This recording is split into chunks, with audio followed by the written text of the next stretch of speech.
The doctor's hand shook so violently that the paper in his grip rustled like dry leaves in a storm. I sat forward on the cracked vinyl chair, my pulse thudding in my ears, because Dr. Patel had never once lost composure in the 8 years he'd treated Sarah. He stared at the lab sheet as if the numbers had rearranged themselves into a confession, and when he finally looked up, his eyes were glassy with something between pity and dread. "Mr. Caldwell," he said, voice barely above the hum of the fluorescent lights, "we need to speak privately." Sarah's fingers, laced through mine moments earlier, slipped away. She folded her arms across the swell of her belly, 6 months along, the curve we'd both traced with wonder every night, and stared at the floor. The ultrasound photo from last week still peeked from her purse like a guilty secret. I followed Patel into the narrow consult room that smelled of bleach and old coffee. He closed the door with the soft finality of a coffin lid. "Sit," he said, though there was only one chair. I remained standing. He laid the report on the desk. The header read, "Prenatal panel Caldwell Sarah J. Under blood type and antibody screen." A single line had been circled in red. "RH negative. I'm RH positive." We'd confirmed that years ago, back when we were still trying the hard way before the IVF clinic, before the donor sperm we'd chosen together because my count was too low. The room tilted. I gripped the edge of the desk to keep from sliding to the floor. "There's more," Patel whispered. He turned the page. "Incompatible HLA markers. Paternity exclusion probability. 99.9998%. The numbers weren't cold. They were scalding. They branded themselves across my retinas. I heard myself ask, could there be a lab error? Patel's silence was answer enough. I don't remember walking back to the waiting room. I only remember Sarah's face when I appeared in the doorway, pale lips parted, as if she'd been holding her breath since the nurse called her name. She knew. She had always known. "Ethan. Don't." The word scraped out of me like gravel. "Not here." We left the clinic without another word. The October wind clawed at our coats. Sarah clutched the ultrasound photo now, knuckles white. I couldn't look at it. Couldn't look at her. In the car, the silence stretched until it had teeth. I drove on autopilot, past the park where we'd scattered our dog's ashes last spring, past the cafe where we'd celebrated our 5th anniversary with burnt creme brulee and too much wine. Every landmark felt like evidence in a trial I hadn't known was underway. Finally, at a red light, I said, "How long?" She flinched as if I'd struck her. "Ethan, please." "How long, Sarah?" The light turned green. I didn't move. Horns blared behind us. "For months," she whispered. "For months." The math was merciless. Conception around the firm's holiday party. The night she'd come home flushed, hair tousled, claiming she'd danced too hard with the new associates. I'd kissed the sweat at her temple and told her she still looked 25. I pulled over beneath the overpass, tires crunching on gravel. My hands shook on the steering wheel. "Who?" She pressed her lips together until they blanched. "Tell me his name."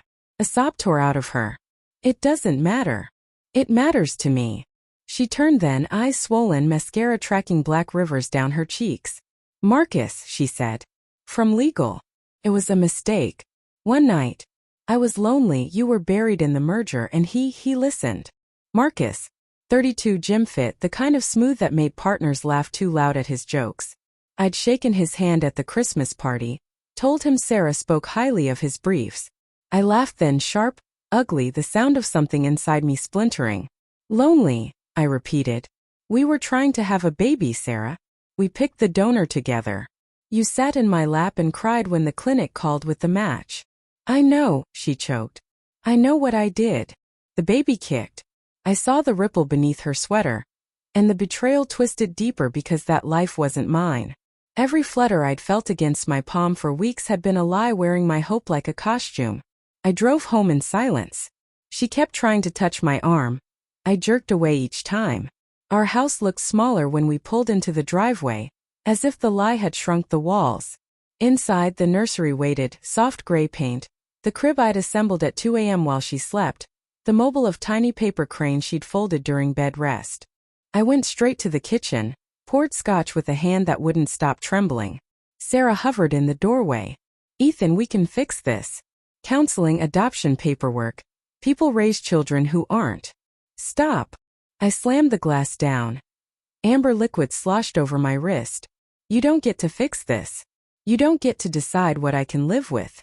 She sank onto a bar stool, cradling her belly like it might shield her. I was going to tell you, she said. After the anatomy scan. I thought if the baby was healthy, if we could just. You thought you could keep lying.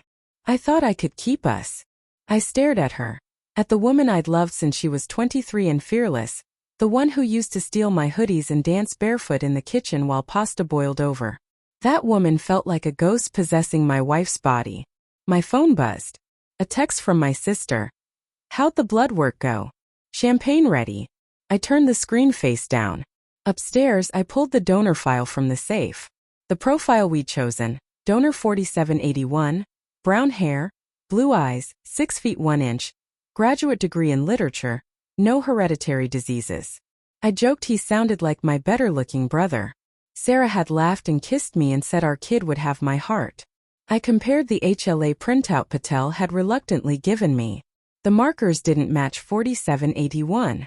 They matched someone else entirely. I carried the folder downstairs. Sarah looked up, eyes wide. Show me his profile, I said. The real one. She shook her head. There isn't. Don't. I dropped the folder on the counter. The clinic keeps records. I'll subpoena them if I have to. Give me the dignity of hearing it from you. Tears streamed down her face as she opened her phone, thumb trembling over the screen. She turned it toward me. Marcus Hale. The photo was his firm headshot. Same cocky half-smile he'd flashed when he told me my tie was aggressively heterosexual at the holiday party. Underneath, a private album labeled M. I swiped.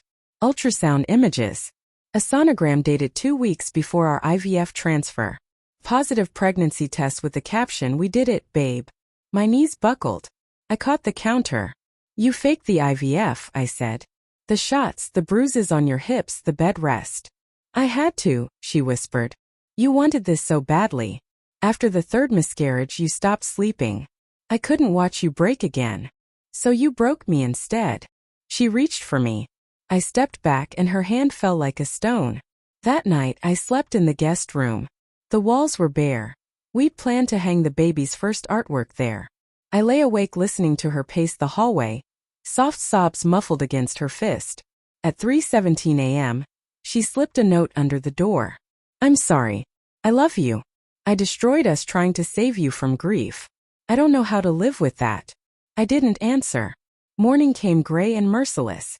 Sarah sat at the kitchen island in my old college sweatshirt, eyes swollen shut. A suitcase waited by the door, small, the one she'd taken on our honeymoon. I booked a hotel, she said. I'll give you space. There's no space big enough. She nodded, accepting the blade. I watched her wheel the suitcase over the threshold, pausing to touch the sonogram photo still magnetized to the fridge, our appointment reminder for next week's growth scan. She peeled it off, folded it into her pocket. At the door she turned. The baby will need a father. If you ever. I needed a wife, I said. I had one. The door closed. The silence that followed was louder than any scream. Days blurred. I called in sick, ignored the merger emails, let the crib sit half-assembled like a ruin. Friends texted. I let them go to voicemail. My mother left lasagna on the porch with a note. Marriage is work, honey. Whatever it is, you can fix it. I almost threw the casserole in the trash. Instead, I ate it cold, standing over the sink, tasting nothing. On the 7th night, the doorbell rang. I expected another casserole. Instead, Marcus stood there in a tailored coat, holding a manila envelope. Mr. Caldwell, he said, voice smooth as ever. May I come in? I should have punched him. Instead, I stepped aside, curiosity, or maybe the masochist in me wanted to see the face of the man who'd taken everything. He laid the envelope on the coffee table. Inside, a check for $180,000 college fund, he said. A proposed custody agreement granting me full rights if I signed away paternity quietly. A non-disclosure clause. I loved her first, he said, as if that explained anything. We ended things years ago before you. The party, alcohol, nostalgia. One mistake. One. I laughed. You documented it for months. He had the decency to look away. She wanted to tell you. I pushed for the clean break. I tore the check in half, then quarters, letting the pieces flutter like confetti. Get out. He left without another word. I sat in the dark nursery, rocking in the glider weed chosen for midnight feedings. The mobile spun lazily, paper cranes catching moonlight. I thought of the child growing inside the woman I'd vowed to protect. Half stranger, half betrayal. I imagined his first steps, his first word, the way Sarah's eyes would light up. I imagined birthdays I wouldn't attend, a college fund I hadn't earned. At dawn I called the clinic. The nurse remembered me, Mr. Caldwell, always early, always holding his wife's hand. I asked for the donor coordinator. I need to return the sample, I said, and cancel the storage fees. A pause. Sir, the vial was used. Implantation was successful. I know, I said, but it wasn't my child. I need the contract voided.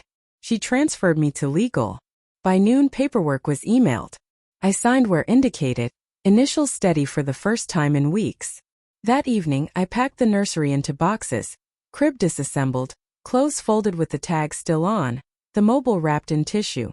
I labeled them for donation and carried them to the garage. Sarah texted once.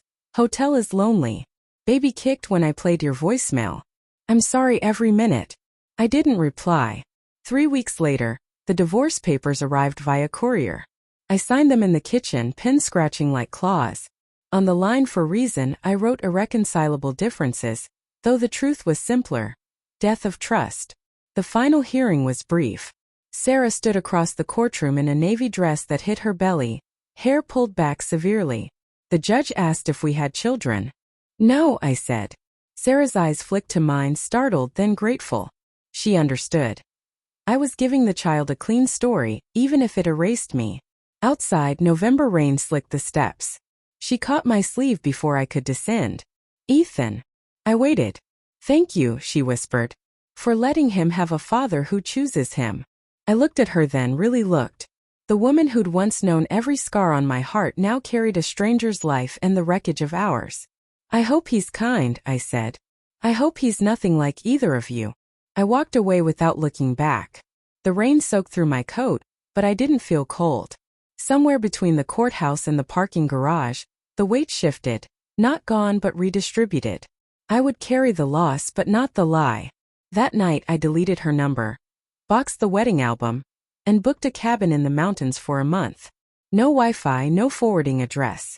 Just snow and silence and the slow work of remembering who I was before I became half of someone else. On the drive up, my phone buzzed with an unknown number. A photo. Sarah in a hospital bed, newborn against her chest, tiny fist curled around her finger. Caption, he has your ears. I pulled over, stared at the image until the screen went black. Then I rolled down the window and let the wind take my tears before they could fall.